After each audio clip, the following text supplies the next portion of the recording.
The Notch of the White Mountains. Sketches from Memory. By Nathaniel Hawthorne. It was now the middle of September. We had come since sunrise from Bartlett, passing up through the valley of the Saco, which extends between mountainous walls, sometimes with a steep ascent, but often as level as a church aisle. All that day and 2 preceding ones we had been loitering towards the heart of the White Mountains, those old crystal hills, whose mysterious brilliancy had gleamed upon our distant wanderings before we thought of visiting them. Height after height had risen and towered one above another till the clouds began to hang below the peaks. Down their slopes were the red pathways of the slides, those avalanches of earth, stones, and trees, which descend into the hollows, leaving vestiges of their track hardly to be effaced by the vegetation of ages. We had mountains behind us and mountains on each side, and a group of mightier ones ahead.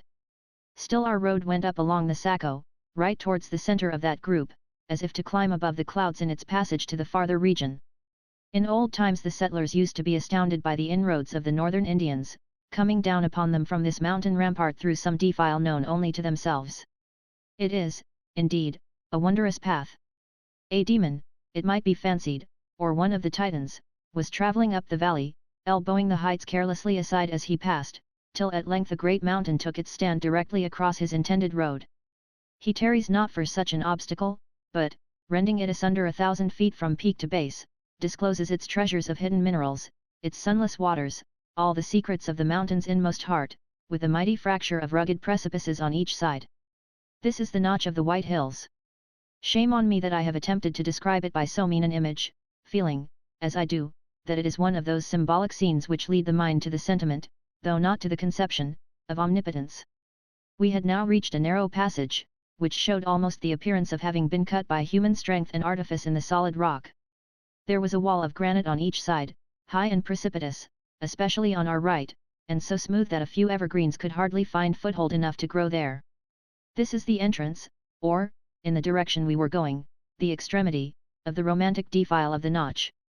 Before emerging from it, the rattling of wheels approached behind us, and a stage-coach rumbled out of the mountain, with seats on top and trunks behind, and a smart driver, in a drab greatcoat, touching the wheel horses with the whipstock and reining in the leaders.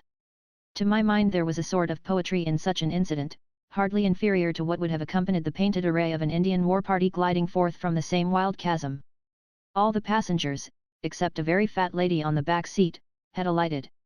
One was a mineralogist, a scientific, green-spectacled figure in black, bearing a heavy hammer, with which he did great damage to the precipices, and put the fragments in his pocket.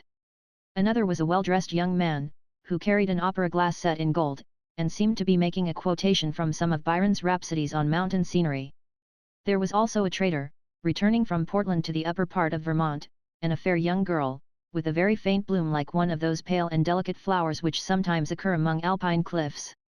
They disappeared, and we followed them, passing through a deep pine forest, which for some miles allowed us to see nothing but its own dismal shade.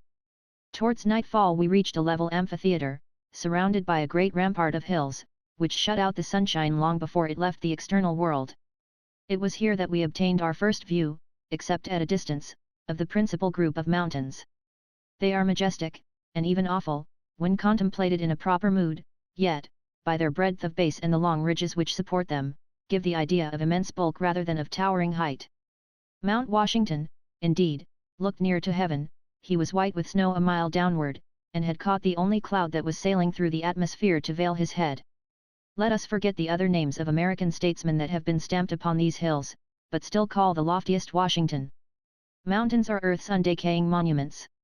They must stand while she endures, and never should be consecrated to the mere great men of their own age and country, but to the mighty ones alone, whose glory is universal, and whom all time will render illustrious.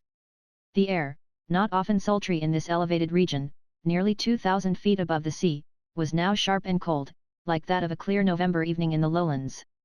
By morning, probably, there would be a frost, if not a snowfall, on the grass and rye, and an icy surface over the standing water. I was glad to perceive a prospect of comfortable quarters in a house which we were approaching, and of pleasant company in the guests who were assembled at the door.